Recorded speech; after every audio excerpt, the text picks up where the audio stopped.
10th class वो सामाजिक भारत में सामाजिक समस्या और उनके निवारण जैसे गरीबी और बेरोजगारी, उसका पार्ट 2 अब हम पढ़ेंगे। गरीबी के बारे में पढ़ा था, अब गरीबी निवारण के कार्यक्रम क्या क्या है उसके बारे में हम पढ़ेंगे। पॉवर्टी एलिविएशन प्रोग्राम PAP, गरीबी को निर्मूल करने के उपाय को व्यूहात्मक रूप से सफल बनाने के लिए गरीबी रेखा के नीचे जीने वाले शहरी और ग्रामीण क्षेत्र के लोगों का सीधा प्रभाव हो, इस तरह विविध कल्याणकारी योजनाओं का सीधा आर्थिक लाभ उन्हें मिले, इस उद्देश्य से तथा रोजगारी के अवसर उपलब्ध करवाकर आय वृद्धि द्वारा गरीबी निवारण के कार्यक्रम अमल में लाए गए। गरीबी निर्मूलन कार्यक्रमों योजनाओं को मुख्यतः 5 विभागों में बांटा है। वेतन युक्त रोजगारी के कार्यक्रम यानी कि सैलरी देकर, स्वरोजगार यानी कि खुद का कोई काम खोलकर, अन्न सुरक्षा से संबंधित, सामाजिक सुरक्षा से संबंधित, शहरी गरीबी निवारण के कार्यक्रम। वर्तमान में इन पांचों क्षेत्रों में अनेक क्रमबद्ध कार्यक्रम अमल में हैं, परंतु उनमें से मुख्य कार्यक्रमों और योजनाओं की निम्नानुसार संकलित और सर्वग्राही चर्चा करेंगे। पहली है कृषि विकास, जैसे सिंचाई, सड़क, फल संरक्षण, सेंद्रीय कृषि, खेत उत्पादों की बिक्री जैसे क्षेत्रों में नीचे की योजनाओं में दर्शाए कार्यों में जुड़कर रोजगारी प्राप्त कर सके, जिनमें से सीधी आय प्राप्त हो और गरीबों की स्थिति सुधरे। कृषि विकास में तो पहला है प्रधानमंत्री कृषि सिंचाई योजना, यानी कि जो खेतिहर मजदूरों को जो सुविधाएं मिलती है उसके बारे में। राष्ट्रीय कृषि योजना के अधीन कृषि की वृद्धि दर बढ़े, मतलब उत्पादन बढ़े, कृषि से संलग्न विभाग विकसित करना, सिंचाई की सुविधा में वृद्धि करना, जमीन को सिंचाई के अंतर्गत लाना, टपक पद्धति से सिंचाई करना, प्रत्येक खेत को पानी मिले जिससे जल संकट को दूर करने के छोटे बड़े मध्यम कद के चेक डैम खड़े करना। ऐसे अनेक उपाय करके किसानों को कृषि के खतरे और कर्ज से बचाने तथा रोजगारी द्वारा आय पूर्ति से गरीबी से बाहर निकालने का प्रयत्न है। दूसरा है प्रधानमंत्री फसल बीमा, यानी कि जो हम फसल उगाते उसका बीमा करवा के। इस अंतर्गत खेत सुरक्षा बीमा योजनाओं को अधिक सुदृढ़ करके प्राकृतिक आपदाओं से किसानों को होने वाले नुकसान से आर्थिक सहारा देने की सहायता करना, समर्थन भाव से कपास की खरीदी में बोनस और फसल के नुकसान में हर्जाना देना शुरू किया है। भावों की स्थिरता के लिए क्षतिमुक्त कृषि मूल्य आयोग की रचना की है। राष्ट्रीय पेयजल कार्यक्रम, इसके अधीन प्रत्येक खेत को पानी उपयोगी नहरों का ढांचा सुधारना, मिट्टी के कटाव को रोकना, अनुसूचित जनजाति के किसानों को नए ट्यूबवेल, क्षार प्रवेश नियंत्रण जैसे कार्यक्रम अमल में रखे तथा तालाबों की खुदाई, वाटरशेड विकास, टांकी निर्माण, वर्षा के जल का संग्रह, वृक्षारोपण, नहर की लाइनिंग बनाना, पेड़ पौधे लगाना जैसे नवीनीकरण और चेकडैम का पुनरुद्धार करना, रोजगार लक्षी कार्यक्रम अमल में रखकर ग्रामीण क्षेत्रों में कृषि पर आधारित गरीब परिवारों को गरीबी से बाहर निकालने के लिए कुछ आर्थिक सहारा रूपी सहायता की है। चौथा है राज्य सरकार ने भी कृषि क्षेत्र में लाभदायक योजनाओं में खरीफ की फसल के लिए काफी कम ब्याज दर पर बैंक द्वारा कर्ज देना, पशुपालन के लिए खाद्य के संग्रह के लिए सुविधाएं उपलब्ध करवाई और केंद्र सरकार के सिंचाई के कार्यक्रमों में भी राज्य सरकार ने ठोस कदम उठाए। गुजरात सरकार ने गरीबी निवारण के उपाय हाथ में लिए, जिसके अंतर्गत राज्य सरकार द्वारा पिछले दशक से गरीब कल्याण मेले आयोजित कर गरीबों को स्वावलंबन के लिए आवश्यक सहायता दी जाती है। ई-नाम योजना, इस योजना के अंतर्गत किसानों के लिए राष्ट्रीय बाजार खड़ा किया गया, जिसमें किसान को ऑनलाइन मतलब अपने जो उत्पाद है, अपनी जो फसल आई है उसका ऑनलाइन मतलब सूची बनाना कि हमारे पास ये अवेलेबल है। फिर व्यापारी किसी भी जगह से उस उत्पादन की बोली लगा सकता है और इससे क्या होगा, जो बिचौलिए दलाल होते हैं उससे किसान बचा जा सकता है और सीधा जो लाभ होता है वो सीधा किसान के पास आता है। इसलिए ये ई मित्र जैसी योजना है ना। इस प्रकार कृषि विकास और अधिकतम लाभ मिले ऐसे कदम उठाए जिससे किसान कृषि कार्य व्यवसाय में जुड़े रहे, ये जरूरी है। फिर ग्रामोदय से भारतोदय जैसे कार्यक्रमों के माध्यम से किसान लक्षी योजनाओं में वन्य प्राणियों से होने वाले नुकसान प्राप्त फसलों की रक्षा करने के लिए तार की बाड़ लगाने के लिए आर्थिक मदद, मतलब जो फसल हम उगाते हैं लेकिन बाद में क्या होता है जानवर आके उसे खा जाते हैं क्योंकि उसके चारों तरफ दीवार नहीं होती, इसलिए सरकार हमें मदद देती है तारों की जो दीवार है ना उसको बनाने के लिए। कमी या अकाल के समय पशुधन की सुरक्षा के लिए खास उत्पादन, पशु शेल्टर बांधने के लिए मदद, मतलब पशुओं को बांधने के लिए कुछ शेड लगाकर, टीन शेड लगाकर देते। अत्याधुनिक सैटेलाइट या ड्रोन टेक्निक से बरसात की आगाही और खनिज क्षेत्र संशोधन, जमीन का सर्वे करके रिकॉर्ड रखकर कृषि में यंत्रीकरण के लिए ट्रैक्टर तथा मिनी ट्रैक्टर की खरीदी में कम ब्याज दर पर लोन और सब्सिडी के रूप में मदद,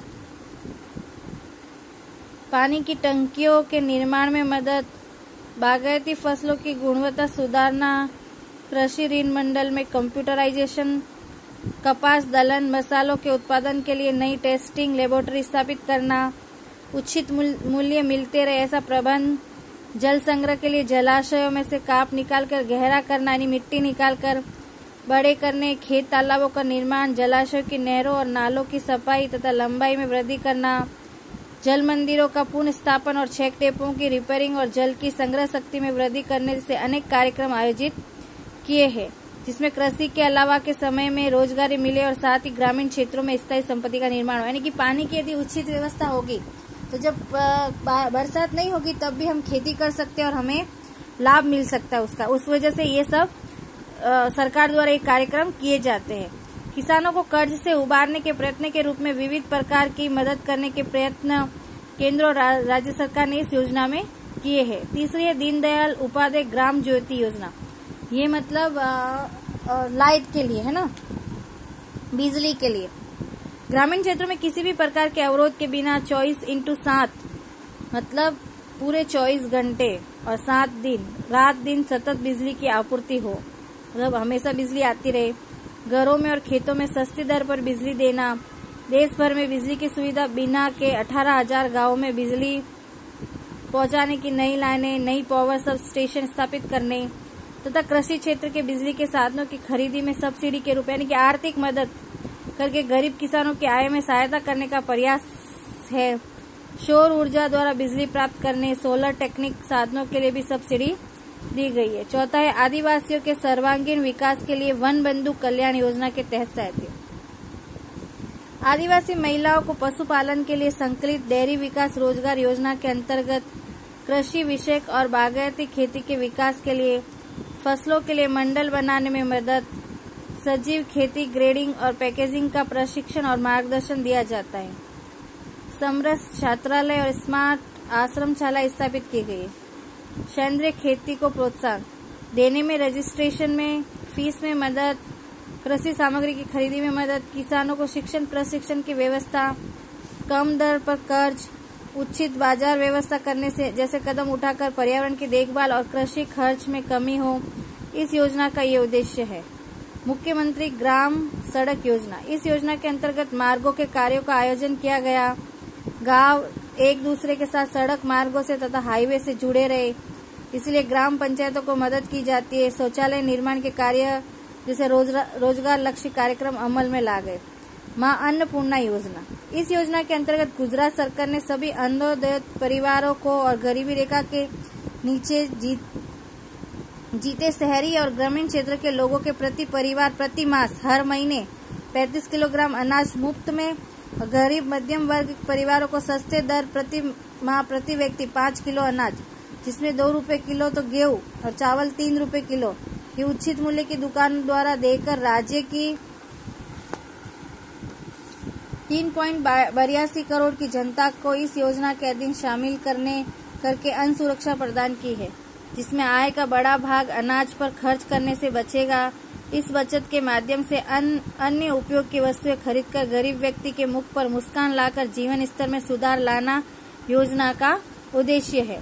सांसद आदर्श गांव योजना, इसके अंतर्गत सांसद द्वारा संसदीय क्षेत्र में दत्तक लिए गए गांव में शिक्षण, मतलब जब ये इलेक्शन होते ना तब जब हम लोग संसद मतलब जो हमारे द्वारा वोट दिए हुए लोग सांसद बनते, संसद में पहुंचते, तो प्रत्येक सांसद को एक गांव गोद लेना होता है, मतलब उस गांव का पूरा विकास उनको ही करना है, सड़क से लेके कुछ भी। उसके लिए उनको 5 करोड़ रुपए मिलते हैं, तो उसमें वो कैसा विकास करे ये उसके आधार पर है। दत्तक लिए गए गांव में शिक्षण, स्वास्थ्य, रोजगार की सुविधाएं बढ़ाकर आधुनिक सुविधा युक्त आदर्श गांव की रचना द्वारा स्थलांतरण को रोकना, सार्वजनिक स्थायी संपत्ति तैयार करना, अच्छे जीवन स्तर का निर्माण करना, ग्रामोद्योग और सांस्कृतिक विरासत का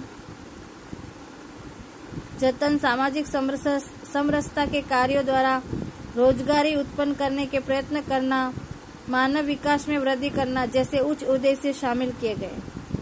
महात्मा गांधी राष्ट्रीय ग्रामीण रोजगार गारंटी योजना, महानरेगा, जो गांवों में अभी भी चलती है। महानरेगा रोजगार लक्ष्य कार्यक्रम, हमारे गांव में हमारा काम, साथ में मिलता है उचित दाम के नारे के साथ खूब ही लोकप्रिय योजना है। अंडरलाइन कर लेना। महानरेगा का नारा क्या है? हमारा गांव हमारा काम, साथ ही में मिलता है उचित दाम। ये आता है 1 नंबर का, जिसमें राज्य के ग्रामीण क्षेत्रों में रहते परिवारों के जो वयस्क सदस्य मतलब 18 वर्ष से जो ऊपर है, उनको शारीरिक श्रम कर सके ऐसे बिना कुशल कार्य करने के इच्छुक ऐसे प्रत्येक परिवार के जीवन निर्वाह के अवसर बढ़ाने के लिए प्रति परिवार का एक सदस्य को वित्तीय वर्ष में 100 दिन मतलब 1 साल में 100 दिन का रोजगार जो रोजाना 7 घंटे हो, वेतन युक्त रोजगारी देने का उद्देश्य। उसके बदले में उनको वेतन मिलता है। सरकार निर्धारित वेतन दर पर दैनिक वेतन चुकाती है। यदि काम मांगने के बाद काम देने में सरकार असमर्थ हो तो नियमानुसार बेकारी भत्ता चुकाया जाता है। यदि उनके पास जॉब कार्ड है और हम उसको काम नहीं दे रहे तो फिर उसको सरकार उनको बेरोजगारी भत्ता देती है। यहाँ ग्राम विकास के कार्य, व्यक्तिगत शौचालय बनाना, व्यक्तिगत कुएं, भूमि समतल करने के कार्य, बागायती कार्य, बगीचा लगाने का, इंदिरा आवास योजना के मजदूरी के कार्य, पशुओं के छपरे, जैविक खाद बनाना, मुर्गा बकरी के लिए शेड, मछली सुखाने की यार्ड, केनाल सफाई, जल संग्रह के कार्य, मार्गों पर वनीकरण जैसे अनेक कार्य कराकर प्रत्येक परिवार को निश्चित वेतन युक्त रोजगारी देने की गारंटी देकर उन्हें गरीबी रेखा से ऊपर लाकर उनके जीवन स्तर को सुधारने के कार्यक्रम शामिल हैं। और 10वां है मिशन मंगलम। इसके अंतर्गत राज्य सरकार गरीबी रेखा के नीचे जीवन जीने वाले परिवारों की महिलाओं को सखी मंडलों या स्वयं सहायता समूह से जोड़कर कौशल वर्धक प्रशिक्षण देकर पापड़, अचार, अगरबत्ती जैसे गृह उद्योगों के विकास के माध्यम द्वारा रोजगारी आजीविका उपलब्ध करवाकर गरीबी रेखा के ऊपर लाती है। 11वां है दंतोपंत ठेगड़ी कारीगर ब्याज सहायता योजना। इसके द्वारा सरकार हस्तकला और हस्त बुनाई के कुटीर उद्योगों के कारीगरों को कच्चे माल की खरीदी के लिए कम ब्याज दर पर बैंक ऋण उपलब्ध करवाती है। ज्योति ग्राम उद्योग विकास योजना। इस योजना में ग्रामीण क्षेत्रों में आय और उद्योगों की साहसिकता के लिए बेरोजगारी को ग्राम क्षेत्रों में उद्योग स्थापित करने हेतु प्लांट, यंत्र सामग्री, बिजली, जमीन आदि के लिए आर्थिक मदद, सब्सिडी देकर स्वरोजगारी के अवसर खड़े करने का उद्देश्य है। स्टार्टअप इंडिया में नए विचारों के साथ रोजगार, युवा उद्योगों, साहसिकों को प्रशिक्षण, मुफ्त बिजली, जमीन और आर्थिक सहायता दी जाती है। 13वां है वाजपेयी बैंकेबल योजना। शहरी और ग्रामीण बेरोजगारी को जिनकी उम्र 18 से 65 वर्ष है और कक्षा 4 पास होने प्रशिक्षण देकर उद्योगों के लिए या परंपरागत कारीगरों को धंधे के लिए नियत रकम कर्ज देकर स्वरोजगारी के कार्यक्रम को अमल में लाना। 14 है एग्रो बिजनेस पॉलिसी 2016। ये 2016 में ही लागू की गई है। राज्य सरकार ने प्रोसेस्ड फूड प्रोडक्ट के निर्यात में सहायता, एग्रो फूड प्रोसेसिंग यूनिट स्थापित कर 10 लाख लोगों को रोजगारी देने की योजना लागू की गई है, जिसके द्वारा गरीबी में कमी की जा सके। अब बेरोजगारी। भारत, अभी तो गरीबी पड़ा, अब बेरोजगारी के बारे में। भारत की वर्तमान समस्या में सबसे गंभीर समस्या है वो है बेरोजगारी। बेरोजगारी के कारण गरीबी उत्पन्न होती है। ये समस्या लंबे समय की और अर्थतंत्र में गहराई से घर कर चुकी है। विश्व के अधिकांश देश बेरोजगारी की समस्या से जूझ रहे हैं। अब बेरोजगारी का अर्थ क्या है? वह वयस्क व्यक्ति जिसकी उम्र 15 से 60 वर्ष के बीच हो, जो बाजार में पर्वतमान दर पर कार्य करने की इच्छा और वृत्ति रखता हो, कार्य करने योग्य शक्ति और योग्यता भी रखता हो, काम की खोज में होने पर भी वह काम प्राप्त करने में समर्थ न हो, तो वह व्यक्ति बेरोजगार कहलाता है। उसको यानी काम नहीं मिलना। ऐसी सामूहिक परिस्थिति बेरोजगारी कहलाती है।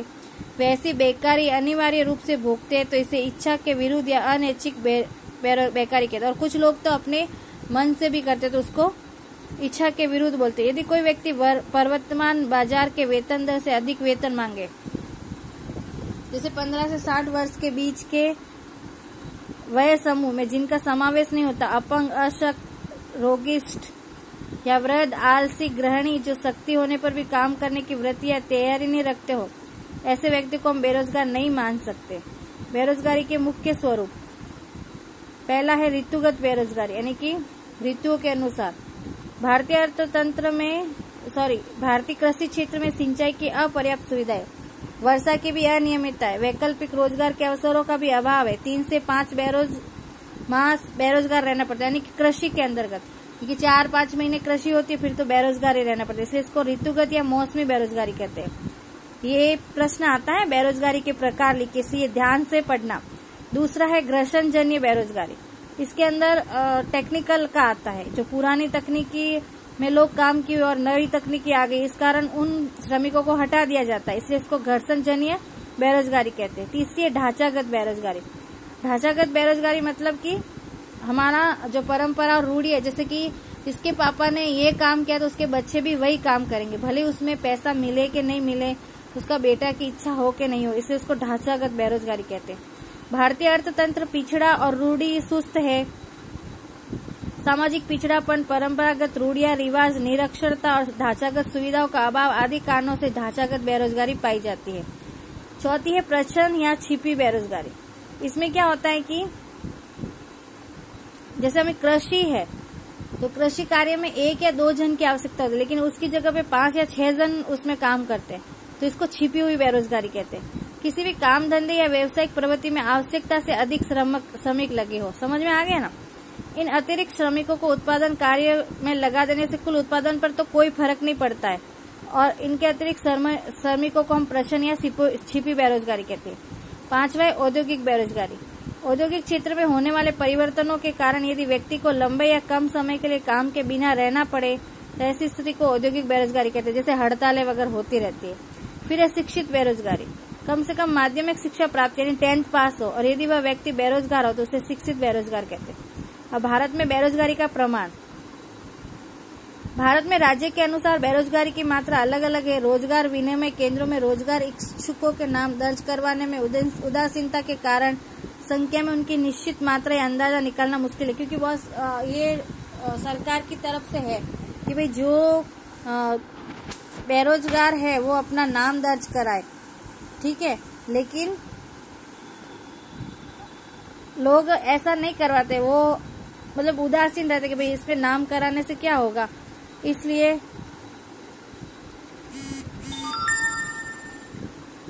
वो फिर उनका सही डाटा हमें पता नहीं चलता है। फिर भी भारत सरकार के श्रम और रोजगार मंत्रालय द्वारा नेशनल सैंपल सर्वे NSS के आधार पर भारत में बेरोजगारी की व्यापकता की जानकारी